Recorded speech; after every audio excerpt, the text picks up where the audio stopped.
For most of us, the problems of climate change and its impacts feel overwhelming. Often it seems like there's not much one person or one family can do to help wildlife, especially if you live in a city.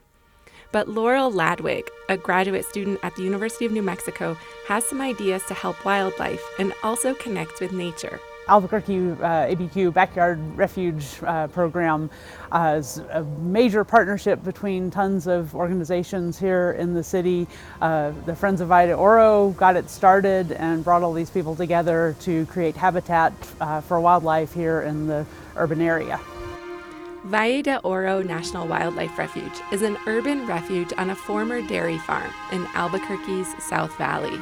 And the goal of the Backyard Refuge program is to create islands of wildlife habitat to support and connect urban wildlife to Valle de Oro and other public lands in the area. Laurel says creating a backyard refuge is a way of sharing our space and intentionally creating places for wildlife. And it doesn't have to be hard. If you don't have a lot of time and money to invest, all you have to do is do a few things like leaving leaf litter. Don't rake up all of your leaves. Leave some spots that have where butterflies can lay their eggs underneath and other bugs can hide, and those bugs can be found by spotted towhees poking around, and thrashers and all sorts of great birds.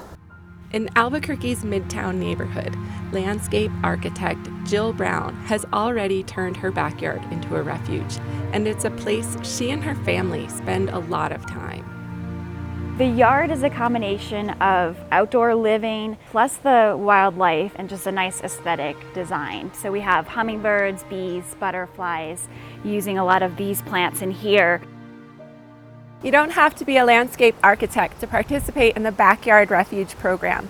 In fact, you don't even need a backyard. There are things that you can do at your apartment that make a difference for wildlife and for you. I'm not a landscape architect and I don't have a ton of time or money, but having wildlife habitat in my backyard is important to me. And so I asked the program's Judith Phillips to come on over and give me some ideas. So how would you fill in some of the holes for wildlife here? Well, that wall is a great wall for maybe the native clematis, the western virgin's bower.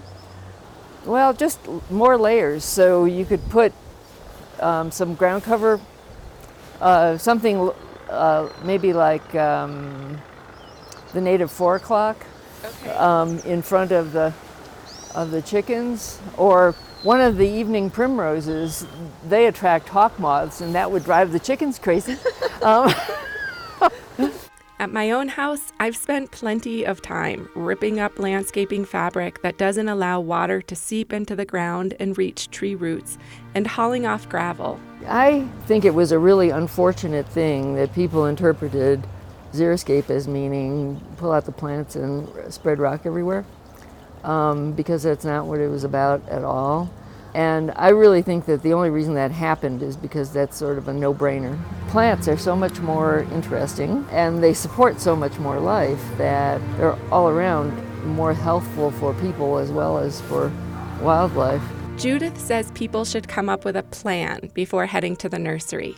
Think about what you have space for, if you're looking for low-to-the-ground plants or something that will grow bigger.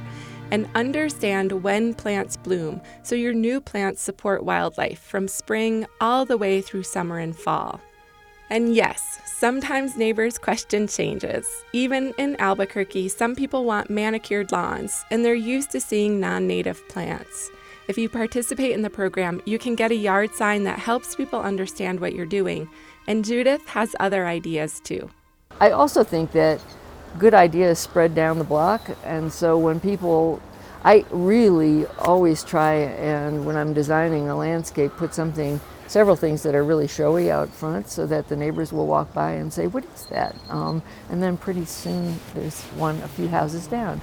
And it's, some of the plants are quite irresistible. I know they follow me home from nurseries, right? For Laurel, the Backyard Refuge program is a way to change the idea we have that nature is out of place in our cities and suburbs. By providing microhabitats, we can create a mosaic across our city for wildlife. That's especially important as the climate changes.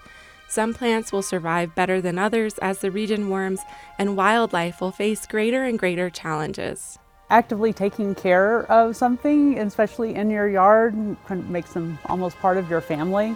Really paying attention to how they live their lives and thinking about how you might be able to make that easier in this very challenging time. So that act of caring is very fulfilling and important for the wildlife. For Our Land and New Mexico in Focus, I'm Laura Paskus.